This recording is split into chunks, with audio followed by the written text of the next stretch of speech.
Hello, everyone. This is Scott Roberts here, and I'm here with my guests, Vivian White and Shannon Schmoll. And I am Dr. Shannon Schmoll, and I'm really pleased to have you two on tonight with us to talk about big astronomy. I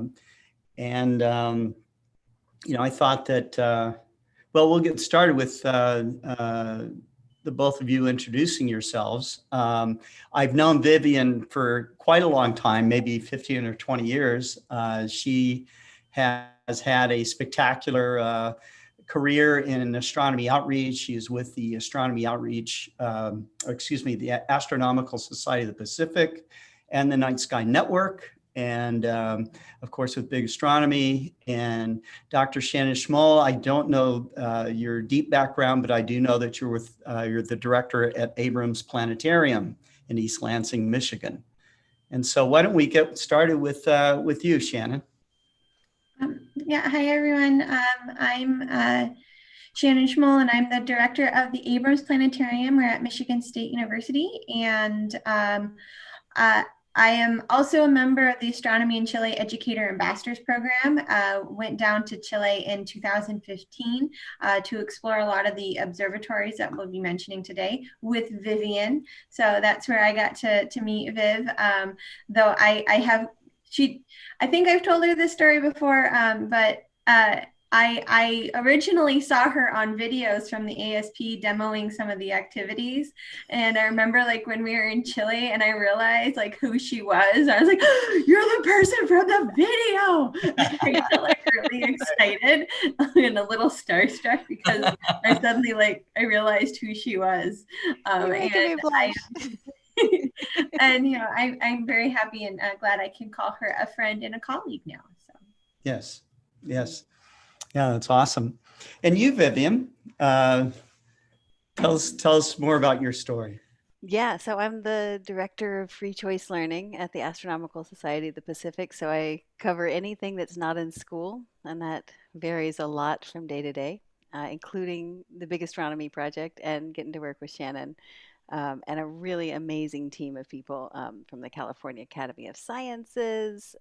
We've got just a great team put together. I guess, yeah, I've been doing it 15 years. I've been an amateur astronomer for longer than that. And the amateur astronomy community is my home. Yes, it is. That's great. Yeah. So I guess we should talk a little bit about Big Astronomy. We watched a really nice teaser reel of what Big Astronomy is, and I'm still learning about it myself. I did download the the educator's guide that they have. Have both of you been involved with this for like a year or two already? Uh, Well, it depends on how far back you want to go. So this project is definitely came out of that Astronomy in Chile Educator Ambassadors program. So it really started with some conversations about 5 years ago with one of our other team members. So Renee Kerrigan, she is at the Dome Planetarium at the Peoria Riverfront Museum. So that's when the sort of idea and the spark happened. The project itself is partway through its second year now in terms of funding, but we've been involved like through grant writing process on this project since what, 3 or 4 years now. Yeah. I think, yeah.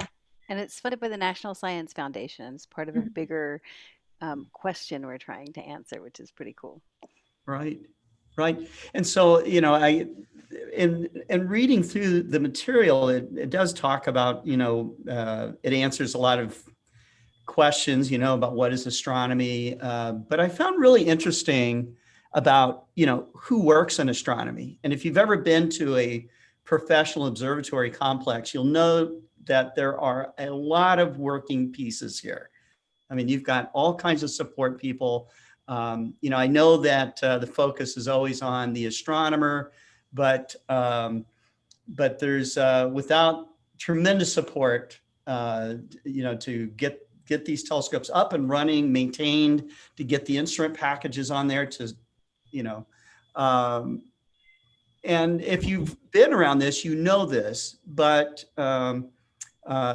I'm kind of wondering why, or what was the genesis? Why did they, why was it felt that this big astronomy project needed to get off the ground? What was the initial goal? Well, the U.S. spends a lot of time and money on the telescopes in Chile, and for good reason. Chile is an amazing place to do astronomy. There's kind of nowhere like it in the world that has that kind of area that's high up in the mountains. It's also got really steady skies and over 300 days of clear weather, which is, you can't ask for that. Plus, Chile has an amazing infrastructure already in place. So a lot of people are asking why we're sending money as Americans down to Chile. And this is it's incredibly important for the study of astronomy. And so that was pretty exciting that they wanted to talk about that. The Astronomy Ambassador in Chile program where Shannon and I met is designed just to get educators down there to help talk about what we learn while we're there when we come back to the U.S. with our constituents, Okay. so with the amateur astronomy community. Yeah. Right. Well, I think that this project, the more well known it becomes, it's really going to lift off the lid of what this is the reality of what it takes to do cutting edge science. To answer questions of that the mysteries of the universe, and so I think that probably you both have a presentation to give, and so how do you want to get started? Shannon, you want to take it away? Yeah, so I'll just start kind of with a big overview of this project and where it's coming from. So like we said, it sort of like spawned out of this idea or from this program where we went down. And like I said, Viv and I went down in 2015, and it's taken down how many cohorts now? I can never remember. At least one a year since. Yeah, and then there was one year that actually had 2 cohorts. So we are, I think, over 50 astronomy educators from the US and Chile now who have gone down there and have started to come back and kind of do this outreach. So this project came out of wanting to tell the story of Chile, but we also wanted to do, we knew we wanted to create a planetarium show because a lot of our astronomy educators are in planetariums or associated with them. But at the same time, we wanted to kind of see what we could do with this project with a planetarium show and sort of go beyond the dome itself, and what could we learn from a planetarium show beyond a story about Chile. And so we've been working to create what we're calling the Dome Plus model, where we are trying to understand how best to extend engagement beyond a planetarium show. So when people go to a planetarium, they're there for a half an hour, maybe an hour, somewhere around there. It's not very long. And they're there and they see a show and then they leave. And our hope is that when they leave, their interest is sparked and that they want to go learn more. But we also know from museum learning that there's a lot more we could do with that time that we could be doing. And we know that informal learning is really guided by choice. You know, Viv is the director of free choice learning and everything that's outside of school. And so we wanted to make sure we offered choices once you left that planetarium dome, that you had choices on how you might be able to continue your engagement. We wanted the show to generate interest, but we wanted people to have, again, materials that related directly to the show where they could dive deeper into that interest. And then on top of that, we know that in order to get people interested and excited about science, they need to identify with it in some way. They need to feel like they can be a part of it.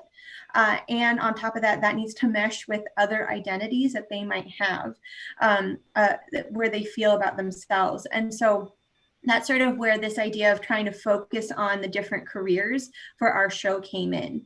So this model, this Dome Plus model that we're talking about, is taking these principles of agency, interest, and identity and using that to inform our decisions and our building of not only the show, but all these additional resources that are around it. And these resources support people in coming into the show and support people once they leave the show. And so that was the idea of something. So we're researching that. So that's sort of my role on this project. Is I am the research lead, I guess. I have a team at MSU, which includes Dr. Katie Hinko and Dr. Jessica Trex, and we're leading the research. But this project takes a really big team to do. So and we wanted to create all those resources. So the show itself was created by the the California Academy of Sciences, led by Ryan Wyatt there.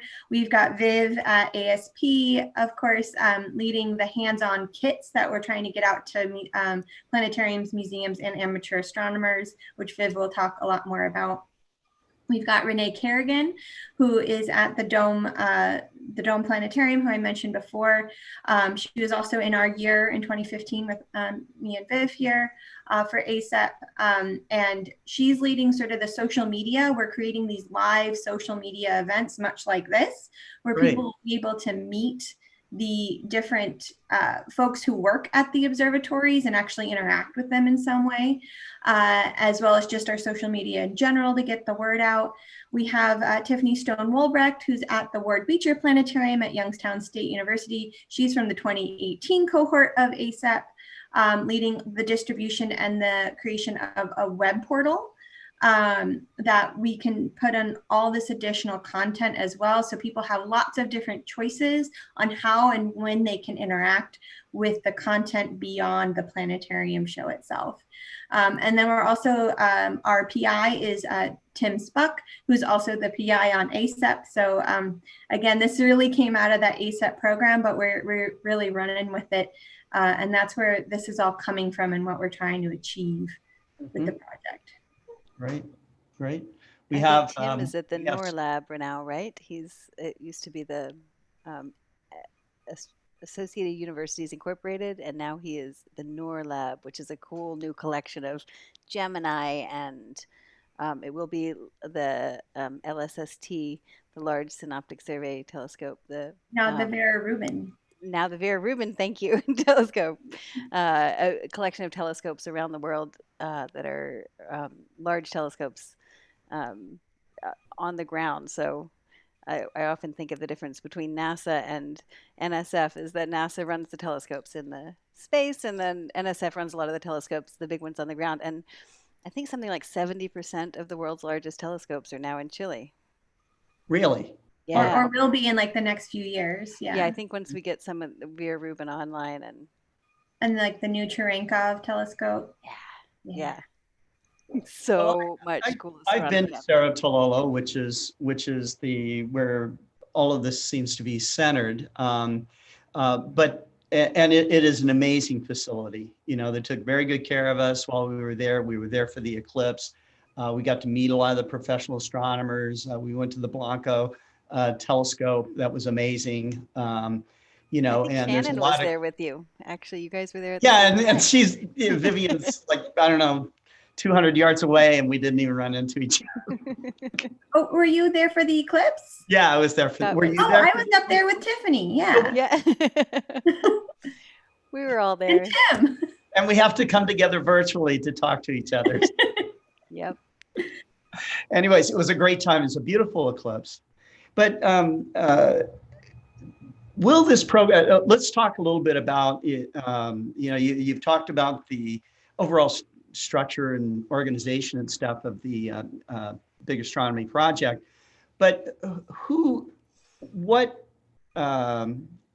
type of individuals are being included in this? So you talk. This is an inclusive thing. So let's talk a little bit about the people that are first off being attracted to this program. Okay. And what you hope to achieve. I mean, ultimately, what is going to be the reach of this? Scott, can I share my screen? Would that be all right? You sure can. I know we didn't test that out, but I'm going to try that now. I was just going to show you, this is a banner we've been working on for the amateurs and the museum educators. This is one piece of it. Of course, the planetarium show is a large piece of it, but this is part of it that highlights a lot of the different people. I thought it answered that question kind of nicely and visually highlights a lot of the different people who it takes to make astronomy happen. You were talking about when you go up to the Cerro Tololo, all of the everyone who took such good care of you. Well, keeping up with telescopes and doing the astronomy and getting the word out takes everyone from artists to there are indigenous leaders on here who are connecting the Chilean telescopes with what the people who lived up in the Atacama Desert know about the night sky. And actually, it's been a really great partnership. There's everyone here, certainly astronomers, but also the people who like move the big Alma dishes so that they can create these amazing arrays of telescopes. And the people who drive those transport trucks are an integral part of what makes astronomy happen. So this is an older version, but part of what we're coming out with is this set of resources for amateur astronomers and museum educators that help talk about how many people it takes to run these observatories and do the science. Yeah, so those are the people who we're Right. featuring. Right. Okay. All right. Yeah. Now, will To this also reach into youth? How deep does it go? Is this something just for academia? Is this going down to the classroom? So the focus of the project is more for the general audience, though we are hoping to get the show and resources to the classrooms through like field trip type programming. We are shifting our model a little bit on how we're distributing, largely because so many planetariums are closed right now. So our project is of course affected by COVID, like everything else right now. But the idea of it being sort of geared towards the general public was we wanted kids to come and see the planetarium show and see hopefully themselves represented within the different careers through the different interests that people might have, and they would see themselves in the show. But also we want the people in the kids' lives to also see this as well, because we want them to, even if they might not be aware of the careers in science, if they become more aware, they can let kids know about that as well. So it's sort of this all-encompassing. We want people just to be aware of how many different jobs it takes to make astronomy happen, and how you can have different interests. Like you could be really interested in really big cars and science and astronomy and being outdoors, and there's a job for you. And that's just one. You could be really interested in science and big telescopes and cooking, and there's a job for you. Like we wanted to make sure that everyone is aware of this so that it can be there, and their support for anyone, especially young kids who might want to have a career in science, but might not necessarily want to be a research scientist. Right. And I noticed that when I went to go visit the Blanco telescope, how many maybe indigenous people were running it, so which was really, that was great. They were super knowledgeable. And I felt that when I was at CTIO, that it was a major source of pride for Chile in general. And I felt that that a lot of people aspired to work there. Is that right? Yeah. And it seems when we arrived for the eclipse, you could see that they had dressed out the airports. I mean, there was big graphics. There was lots of signage, lots of information about science in Chile, particularly at CTIO, and also astrotourism that goes on in that area was really, I mean, I just wasn't expecting it. I know that it's super dark there. I knew it was really a great place to go, but it was just so refreshing, and to see people so interested, even at the regular, I mean, just the regular general public level. So, The dark skies are one of the things that is a natural resource for their country. I mean, they have a lot of lighting laws that reflect their commitment to keeping the skies dark for astronomy, and they know that that's a really great source of tourism coming into the country, because people come, and there are astro habitats. You can go and spend nights in very fancy yurts, and just under the darkest imaginable skies. I've never seen anything like it. And in the southern hemisphere, which for me, coming from the US, was just mind blowing to get to see, like walking out of your house into a different neighborhood. You're like, wow, everything's upside down, and I don't recognize half of it. It was a magical thing to be able to see down there. and I forget the name of the little town that's nearby CTIO, just before you start to go up the mountain. But this, Kimbo? say that again? La Serena? Okay, Kimbo. The little town are you talking about Coquimbo? Not, That's a little town. I don't think so, but this town had like murals on the side of the walls, like astronomical murals all over the place. And I was just really blown away by that. And I also learned that a lot of the professional astronomers who work there, and not only professional astronomers, but this whole workforce, a lot of them live in this town. So I'll have to Maybe outside of Santiago, was it Valparaiso? That's one of my favorite places that has all just the down murals all just over. down the mountain from CTIO. Oh, so yeah, no. Yeah. Anyways, Yeah. I will, maybe I'll remember as we go along here. But so this project also is supposed to answer questions like, where is astronomy done? Formation of the planets. How do radio telescopes work? How do light telescopes work? Optical telescopes, and studying in different wavelengths of astronomy.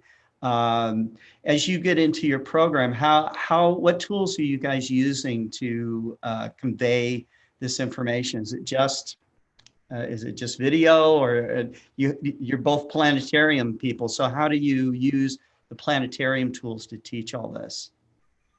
And how do you do it during COVID? That's evolving. Yeah. As we speak, of That course. would, so I know that there are online tools. Worldwide Telescope might be one of them. There are probably other professional software tools. It'd be, I'm looking forward to seeing, some sort of streaming planetarium show, of course I'm not under a full dome, but if I could see it on my screen and hear an interpreter talk my way through what's going on in the sky, I think that would be very interesting. You probably have those plans. So, but Yep, we're doing I'll virtual shut star up right parties. now and let you answer some questions. No, that's great. I mean, Yeah. the virtual star parties that are coming out are just fantastic. It's really wonderful to see so many people who are offering those. And um, we've offered some that are northern and southern hemisphere, for example, so we can compare what it looks like, what Orion looks like at different times of the year. We did that back in November. But yeah, so we will definitely be offering September 24th. 6th, sorry. September 26th Astronomy is Day. is the grand Calendars. release of the Big Astronomy Planetarium show. And we pushed that back, obviously.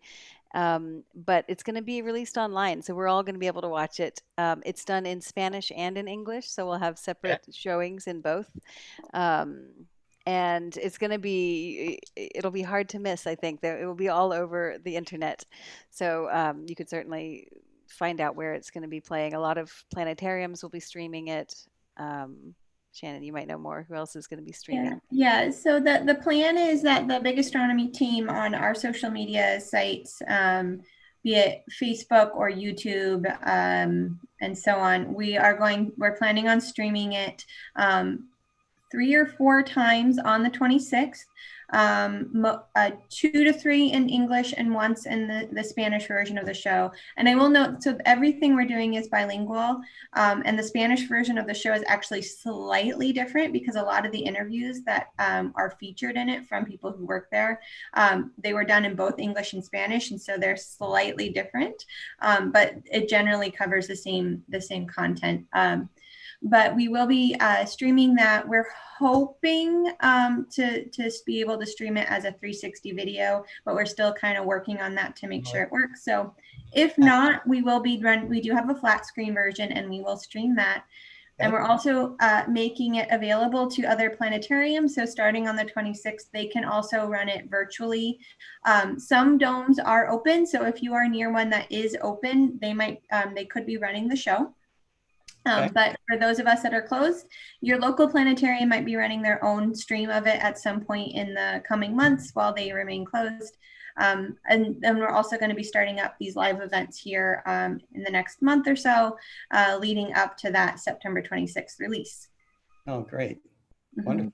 Wonderful. So I don't think I've ever seen a 360 video of a planetarium. I mean, I've seen some 360 video, but I assume this will be something where you can scroll your mouse across the screen and look in every direction. Is that right? Yeah, or if you're watching on your phone, you can actually just move it around like this. And that's the way to do it, right? And maybe take those things to your head and look around. So yeah. Yeah. Interesting.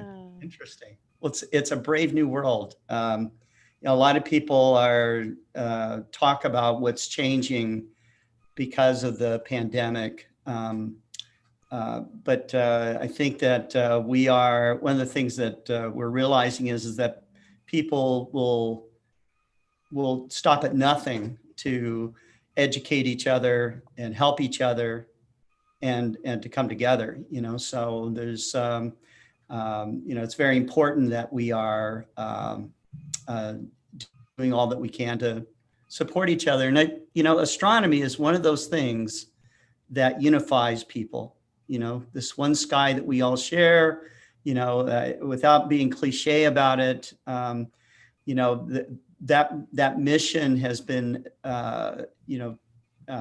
repeated by many organizations over the years, and innately you kind of know that, all right, yeah, the people in this part of the world see the same sky that we see over here, and we have more in common as people around the world than we have the differences. And with these programs to dissolve differences between us, these inclusiveness programs really go hand in hand with this whole exercise, or this whole study, this life that we have in astronomy, the things that we learn in astronomy, being that we are from stardust, that we are all interconnected with the universe, interdependent upon the universe. Now with technology that we have to instantly communicate with each other and to stream something like this where people can watch it for free all over the world, if you have an internet connection. It just seems like everything is just like dovetailing and one into the other. And that that programs like this that can be brought forward by the planetarium community and showing, interpreting the sky for those of us that might not know a lot about it, I think is very important. That illumination of knowledge that a good planetarium director can give, is really, really critical.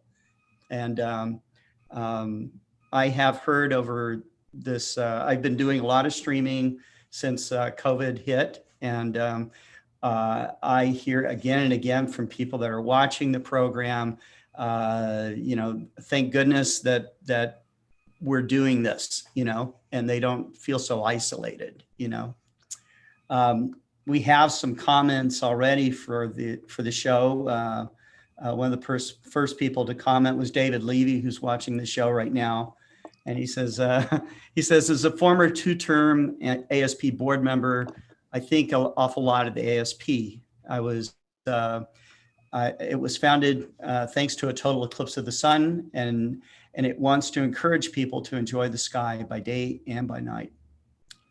Carlos Hernandez is watching right now. He says, the major observatories in Chile have provided vital and impressive discoveries in the universe. We are fortunate to be able to have a presence in Chile that provides such incredible sites for astronomical research.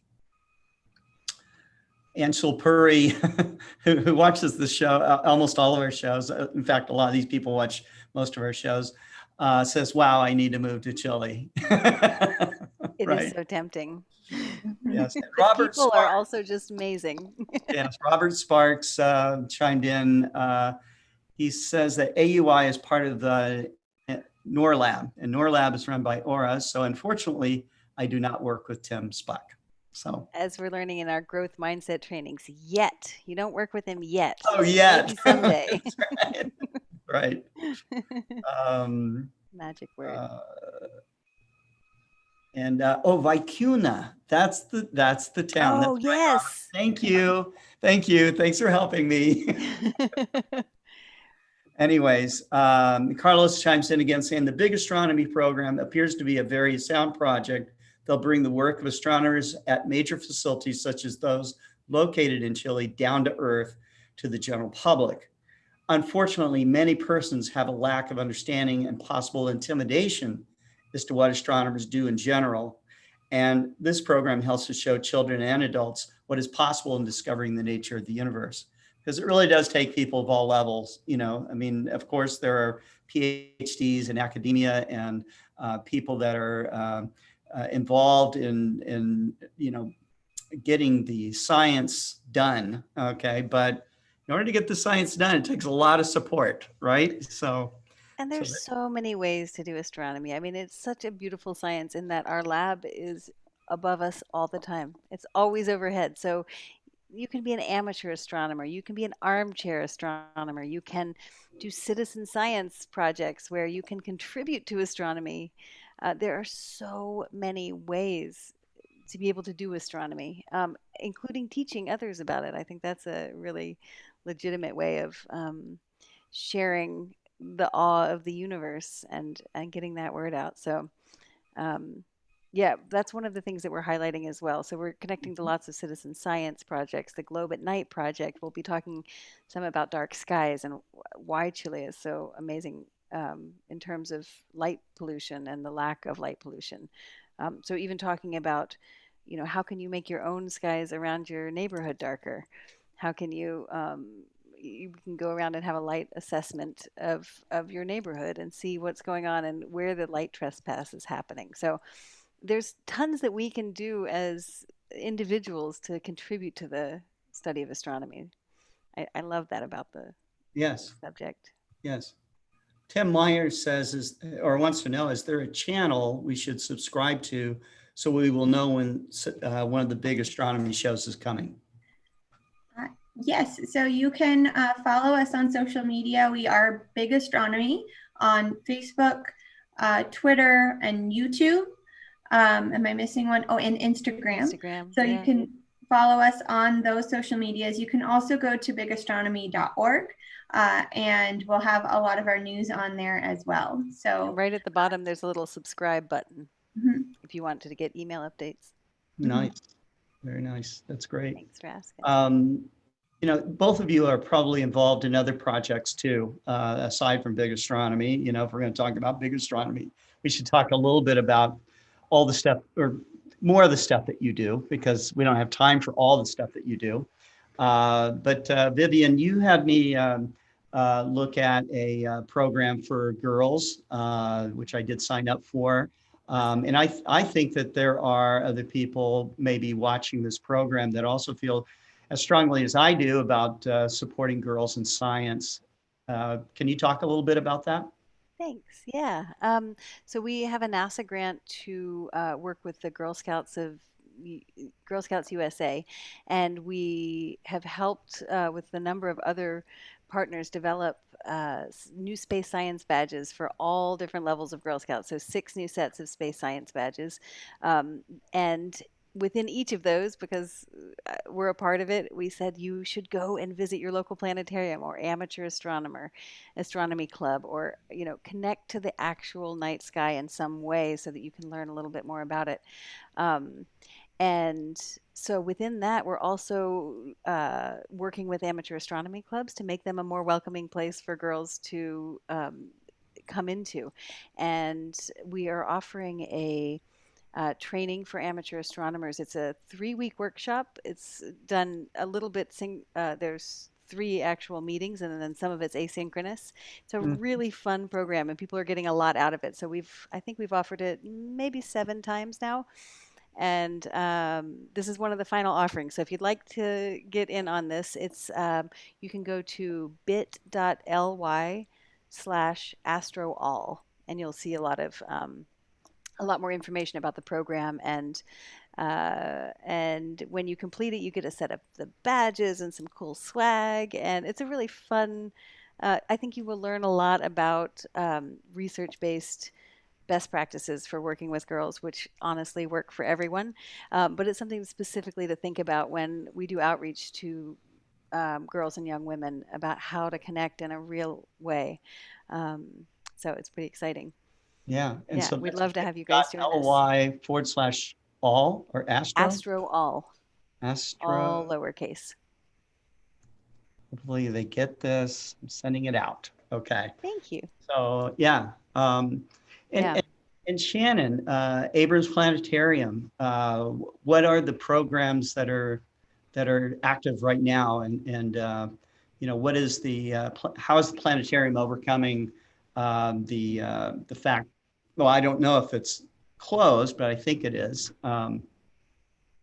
Yeah, our building is still closed, and even as some places might still be opening up, we are on a university campus, and we are about to have students come back for the fall. And so we do need to be a little extra cautious to try to keep everyone safe on our campus. So currently we are closed, but we are doing virtual programming in a variety of ways. So we just sort of wrapped up for about a 2-week break for the rest of this month on doing several weekly programs. And starting September 2nd, if that's a Wednesday, I think it is. But the first Wednesday in September at 7 p.m. Eastern time, we're going to be doing a weekly program on our Facebook Live, where we're going to be talking about the night sky, but we're also going to be throwing in things that we've been doing. So experiments, or a guest speaker, or a story time, and so on. So we're going to continue that programming weekly at 7 p.m. And then we're also getting ready for one of our other big grant project at the planetarium, which is we are working on an exhibit on meteorites. So Abrams Planetarium has a very nice meteorite collection, and we have I think I can say this now. We have a complete set of named Michigan meteorites that will be on display, at least a sample, though in some cases we have the main mass. So we have an IMLS, Institute for Museum and Library Services funded grant. And in about another week, we have like the first major wall piece going up, but we're going to have people be able to touch the moon and Mars and Vesta and check out our collection. And, talking to Viv about like these really great, what Viv was saying, like personal connections to astronomy. We don't have much tangible in astronomy, but we do have meteorites. And so we were focusing and putting the centerpiece on our Michigan meteorites to show people like, here's your own personal solar system heritage you can come check out for where you live. And so we're really excited about that. And hopefully as soon as we reopen, that'll be about ready to go.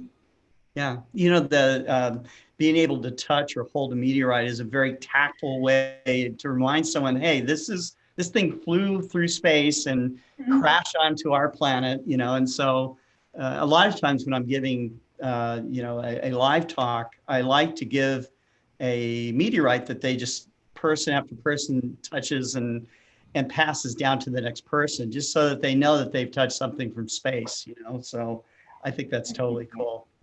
I just did a virtual program on them and you can't see it, but I have like a whole stack of them next to me. Okay. Right. And I saw a comment from Dave. I just wanted to answer about the program for Girl Scouts. And the program isn't for Girl Scout members. It's actually specifically for amateur astronomers who do outreach and want to do better outreach with girls. There you go. There you go. Who wouldn't want to do that? So that's great. That's great. James the Astro photographer, who's a regular in our program, Gary Palmer from the UK is watching as well. Gary says he's enjoying the program. It's great. Thank you, Gary. He does a lot of outreach too, which is wonderful. James the Astro photographer says it's very refreshing to have such diverse programs being offered to everybody. There are challenges too in doing this kind of work. And, whether it's cultural, whether it's distance learning, whether it's money, to get things done, because often there's a fight for the money, especially in the professional science world, and also in the nonprofit world. Vivian, I was on the board of directors for a short time with the ASP. What are the biggest challenges now facing your programs? What day of the week is like it? A curveball here. No.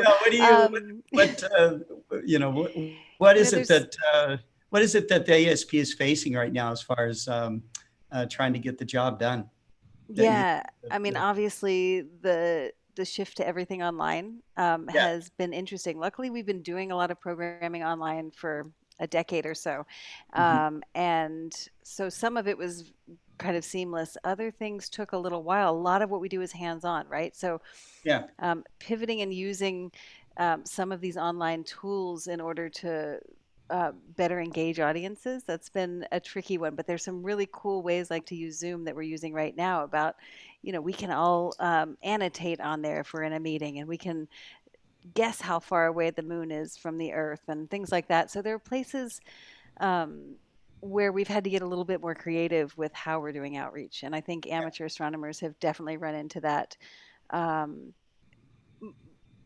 think some of the plus side to that is that people are really looking within their own communities to see how they can do personalized outreach. So I've seen there's a gentleman who put up a solar system walk down the main street in town, and just because he can, because there's time, and he just leaves it there, and there's a lot of people who can see that now, who have the time, who are maybe just taking walks in the evening.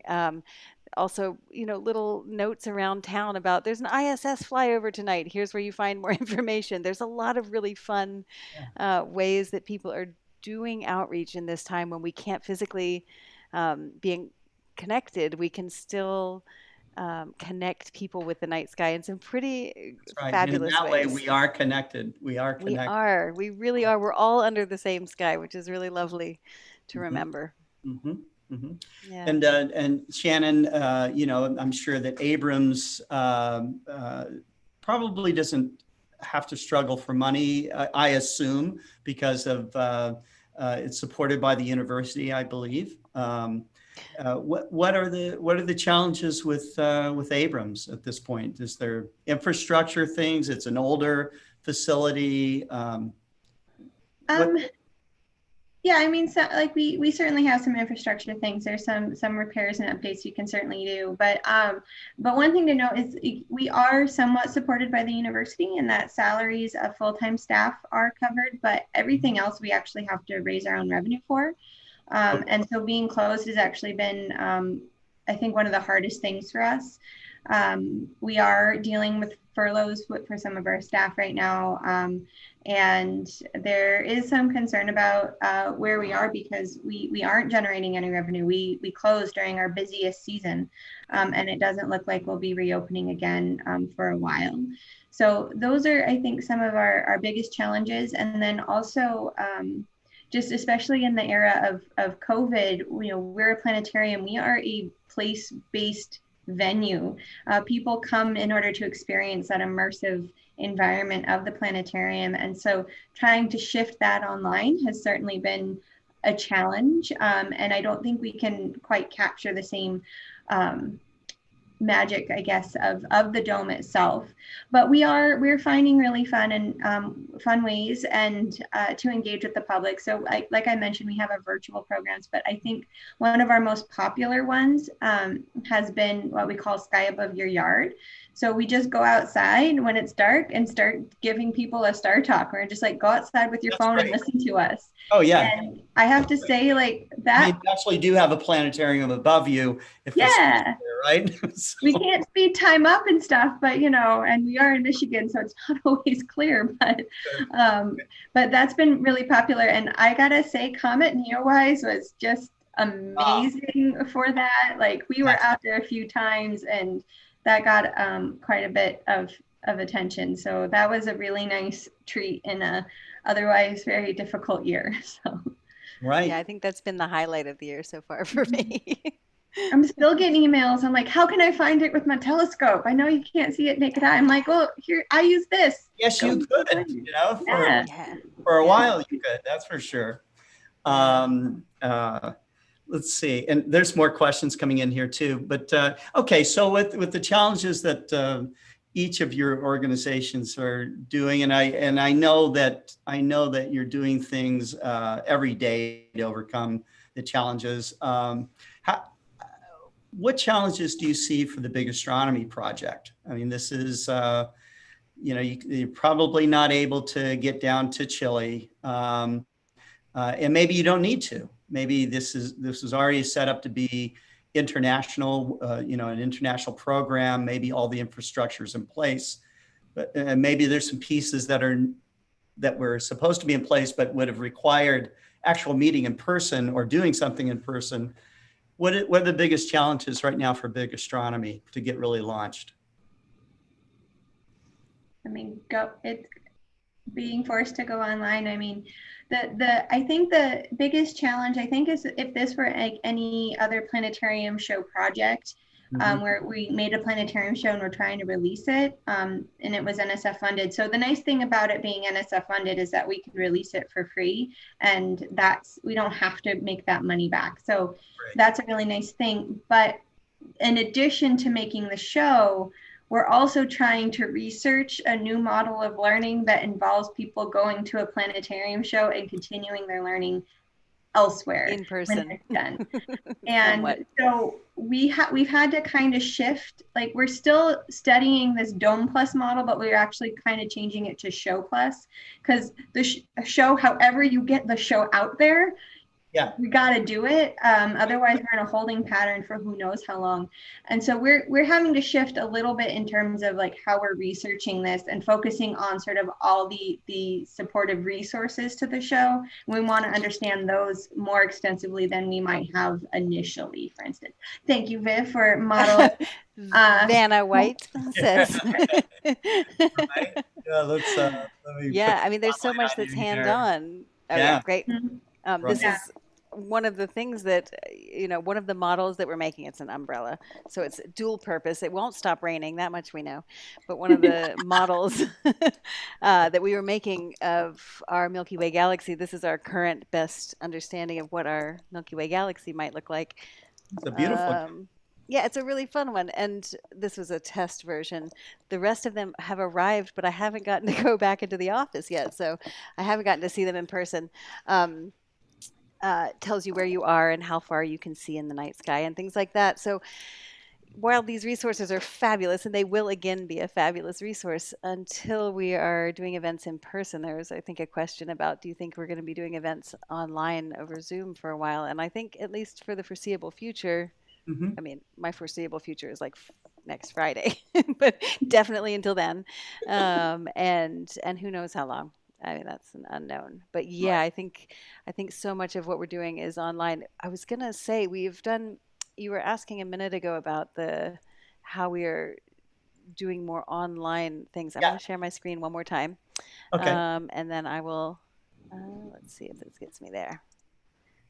Maybe. Can you see this? This is a really cool. Yes. So we were talking about seeing the world in different wavelengths because that's what a lot of the telescopes do. That's what this model has done. But this is a great resource if you don't know about it, from the National Radio Astronomy This is Observatory. cool. Very cool. You can decide how much red you want. You can decide, what color radio is going to be, or if you want to see infrared. If you take off all the yellow, um, I'm hoping this will work while I'm actually broadcasting, but you can change all of the pieces there, and this is called Cosmic Coloring Compositor. Positor. It's fabulous, and it's so much fun. Mhm. You can make all sorts of different images and then download them. So I would recommend that, talking about, what do we see? And then it gives you more information about what you see in the infrared or the ultraviolet, for example. Yeah. So we're doing some fun programming along those lines where, okay, we wouldn't have seen that if we were at our telescopes under dark skies, but Well, there's here so we much are more to online do. together. There's so So much to much do. more to do. There Yeah. are citizen science things to get involved with as well, which is a big part of it. These incredible telescopes gather so much data. The space telescopes gather up mountains and mountains of data. So I'm not going to get into a big citizen science thing right now, but that is certainly something that if you are wanting to dig in, okay, and do the other part of at least in amateur astronomy, that you do some research. You start discovering what's under the hood of the data. Yeah. I think it's very important.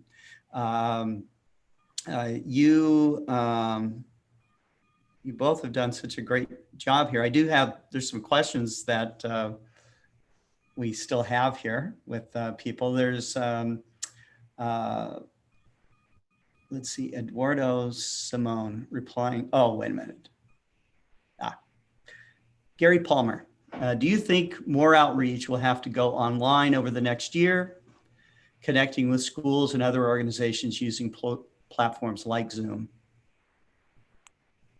I think so. I think I know in our area, most of our schools are online for at least a start, and we have a sense of when they'll reevaluate, but we don't know for sure when they'll be back.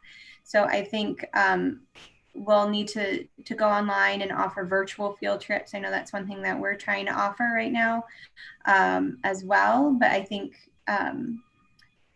even once schools go back in session, it's probably going to be a while before we can ramp up in-person things again in a way that people feel safe.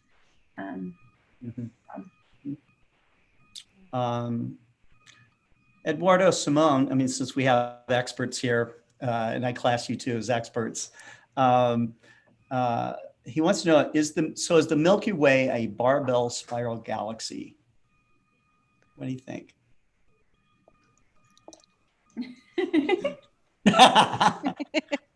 I'm going to say yes. There, from what we understand, it does seem to have a barred. It seems to be a barred spiral. Now, the problem being, we are in the Milky Way, so we don't really get to Really get out see. to see We don't it. get to. We don't get this view from above, right? We only get to see it from inside, and so we are kind of inside the box trying to figure it out. Right, But yeah, that is what they think currently. Could change right. as we learn more. Well, I think it's these kinds of questions that the project of Big Astronomy will answer for people, for lay people that are still trying to learn more about the universe. So, um, this is a good question. This is from Andrew Corkill. He wants to know, we'll let each of you answer this. Do you have a favorite astronomer or scientist who inspires you? You thinking, Viv? Yeah, do you have one off the top of your head? And it can't be each other. I'm sorry. Yeah, no. It's Viv. It's No, Viv, Shannon. Viv is, I have told Viv on many occasions that I want to be her when I grow up. So, Okay. but I would go with, off the top of my head, Vera Rubin. She is an inspiration to me. I had the privilege to meet her as an undergraduate student at a AAS, and one, she took the time out to talk to all of us, and it was like just like all of these young female astronomers being like, we want to talk to you, tell us about your career. And I remember also like I knew I really wanted a family, and I have a family now. I have 2 young daughters and a wonderful husband who is very supportive, but like it seemed so impossible to me to have be able to have a career in academia and a family. And so I remember like just asking her like, how did you do it? Like, and she's like, you just gotta, you gotta find, I think she said like her husband was a really big help to her, and she made it work. And I just, that was great. And it was, she did it because that's what she wanted to do. And the fact that she had a supportive partner as well, I think like just told me like there's people out there, I guess. I don't know. I really remember that particular instance, and just being really inspired, not only that, and like the fact that she had a family and was in academia, but Right. she did amazing work and discovered some amazing things about how our universe works that we didn't know before, all while fighting sexism as well. And I think it's just, Yeah. Right. And I'm so glad LSST is now named after her. The very Right. I know. It's amazing. It's amazing. And by the way, long overdue, right? So Yeah. long overdue. Yeah. How about you, Vivian? There are a lot of them that come to mind, but I was thinking Carolyn Porco is one of my favorites, who worked on Cassini and is kind of the queen of the rings, they call her. She did a lot of imaging of outer planets, and those are the planets that really fascinate me the most, I think. So her work there and her getting Cassini, I mean, it has just been this treasure trove of images that have come back. I'm just Gosh, blown away over and over with what has come back from that project. Yes. So, Right. keep in mind. Interesting. Did you get to meet Carolyn Porco? No, I have not. Oh, Someday. okay. Yet. Yeah. She's still around. So Yeah. that's right. That's right. Well, do we have any, let's see if we have any final questions, or do you guys have any thoughts? Or, I do want to, if you would give more information about how the public and the people who might be listening to this program can support each of the programs that you're individually involved in, and also how can they support the Big Astronomy project? So for the planetarium and Big Astronomy, for both, you can follow us on social media. So again, we're Big Astronomy on Facebook, Instagram, Twitter, and YouTube. And then we're also Abrams Planetarium for my place where I'm based. We're Abrams Planetarium on Facebook and YouTube, and we are on Twitter at Abrams Skynotes. And we're also on Instagram now. One of our students, Rebecca, runs that for us. So I always forget that we have Instagram, but we have it. And then also the Abrams Planetarium is still running our sky calendar and have now for 52 years in October. Okay. And so you can subscribe to that online. It's $12 a year, and it's a great tool for observing the night sky. So you can get that go to abramsplanetarium.org, and you'll see a tab at the top for sky calendar. So that's a great way that if you wanted to try to support us right now, we would appreciate it. I bet. Yes. And I want to point people to that because it's an amazing resource. Sure. Sure. Yeah. Right. Who am I? The Astronomical Society of the Pacific is, you can find us at Astro Society. You know what? I've been there for 15 years and I still stumble on it. It's a mouthful. It is. You can find us at astrosociety.org. We're a nonprofit, so we're always, we offer quite a few things, and we do a lot of work in astronomy education around the world. You can see more about it there. Right.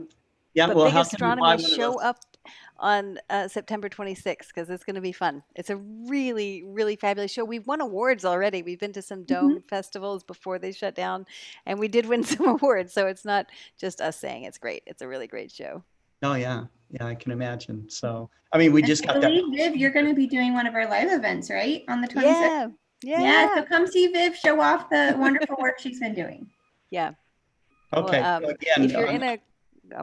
we have a lot to talk about. Where are you going to send people on September 26th? Where are they going to go?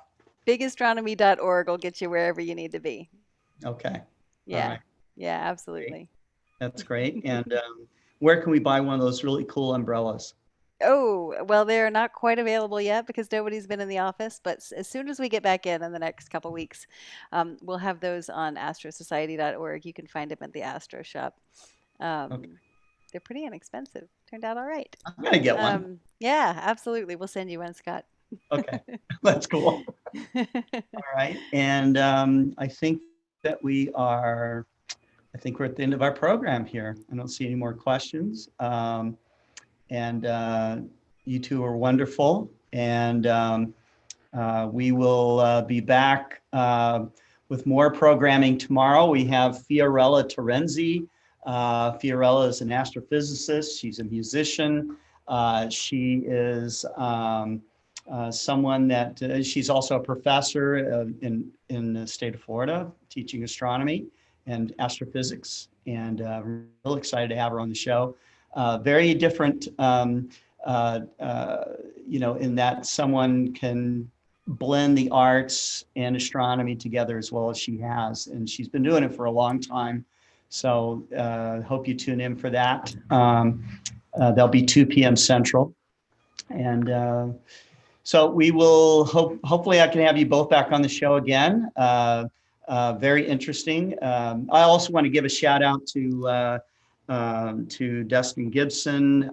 He is putting together a show with Neil deGrasse Tyson and Abigail Bullenbach and a bunch of other people. So it's going to be great. I think that you can go to optcorp.com and find out more information about that, but that will be tomorrow as well. So you guys have a great night. Thanks a lot for being on with us. And we will we'll see you guys tomorrow, and keep looking up and support Big Astronomy. Okay. Take care. Thanks for having us, Scott. Nice to see you all tonight. Bye-bye.